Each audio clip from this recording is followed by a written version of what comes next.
Pada hari ini kita akan ngaji bab Toharoh pasal yang ketiga, yaitu pasal tentang macam-macam najis dan cara menghilanginya. Najis itu terbagi menjadi berapa? Nah, supaya kita mudah mempelajarinya, maka najis kita bagi menjadi 3.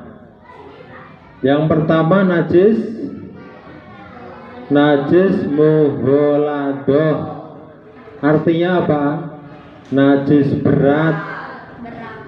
Najis mughaladoh adalah najisnya babi dan anjing dan apa-apa yang berhubungan dengan babi dan anjing, seperti bulunya, keringatnya, liurnya. Semua itu kalau berhubungan dengan babi dan anjing, maka hukumnya najis.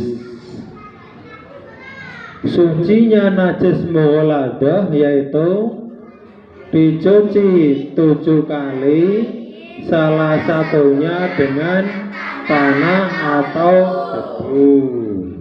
Itu namanya najis mughaladoh. Itu dalilnya atau hadisnya ada di Sahih Bukhari juz 1.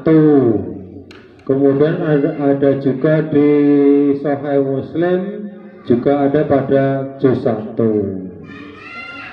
Kemudian yang kedua najis mukhafafah, artinya najis ringan. Jadi kita bahasnya yang paling berat dulu, yang paling ringan, nanti yang nomor 3 yang sedang-sedang saja.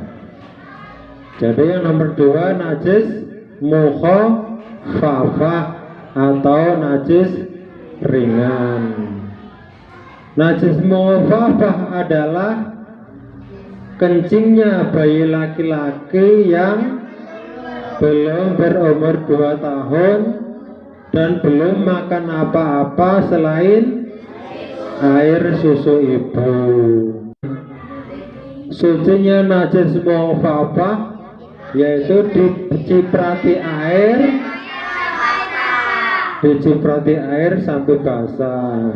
Jadi kalau misalnya sarung kamu kena ini kencingnya bayi laki-laki tadi, cukup diciprati tempatnya sampai basah, nggak perlu dicuci semua sarungnya. Tapi najis mughaladoh jarang terjadi, najis mukhafafah juga jarang terjadi. Mengapa? Karena sekarang bayi ini habis lahir biasanya langsung diminumi susu, madu yang paling pertama biasanya madu, terus nanti susu. Jadi itu sudah tidak berlaku lagi. Karena najis mukhafafah ini adalah kencingnya bayi laki-laki yang belum berumur 2 tahun dan belum makan apa-apa selain air susu ibu. Dan sekarang najis yang ketiga, najis apa? Najis mutawasitoh. Najis mutawasitoh artinya najis sedang.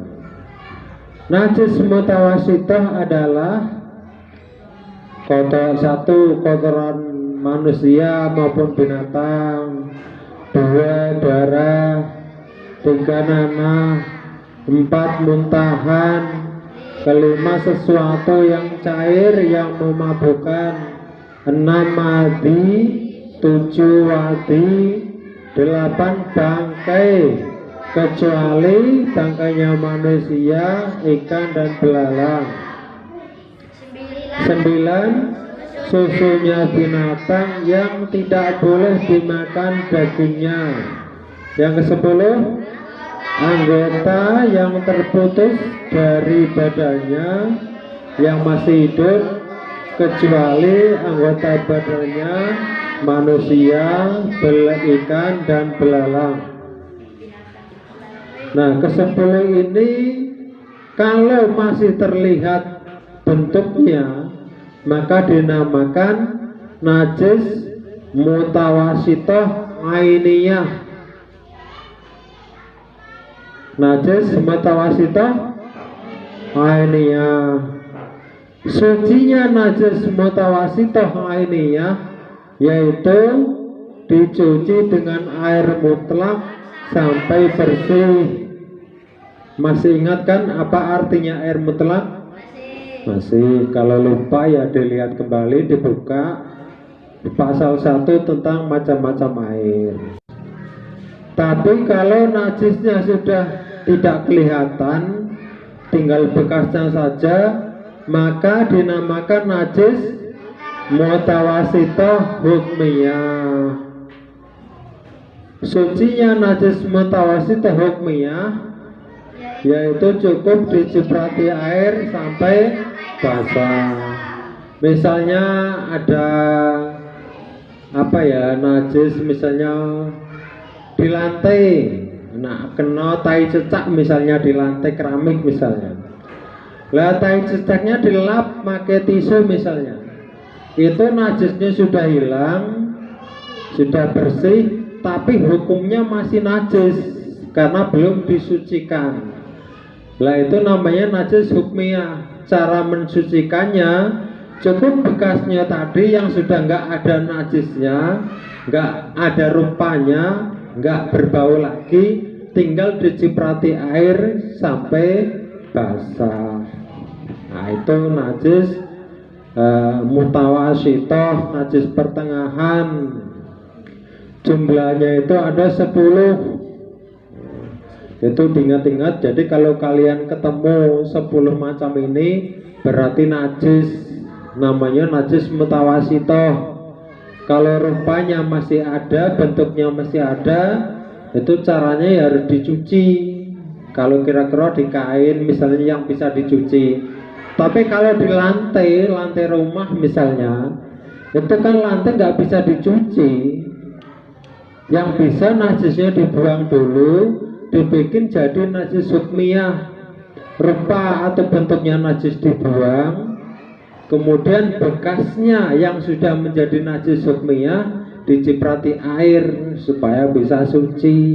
Begitu caranya. Tidak kalau ada najis di lantai langsung dilap pakai air lap basah misalnya, itu belum suci itu. Jadi harus hati-hati, apalagi tempatnya untuk sholat. Kita kadang-kadang habis wudhu nggak pakai sandal, jalan di lantai menuju tempat sholat. Nah, makanya lantainya itu harus suci. Jadi masalah toharoh pasal 1 sudah, pasal 2 juga sudah, dan pasal 3 ini barusan kita pelajari. Jadi dipahami benar ini, dan insya Allah nanti pasal yang keempat tentang wudhu dan pasal kelima tentang mandi wajib, insya Allah kita pelajari di lain waktu. Wallahu a'lam bishawab.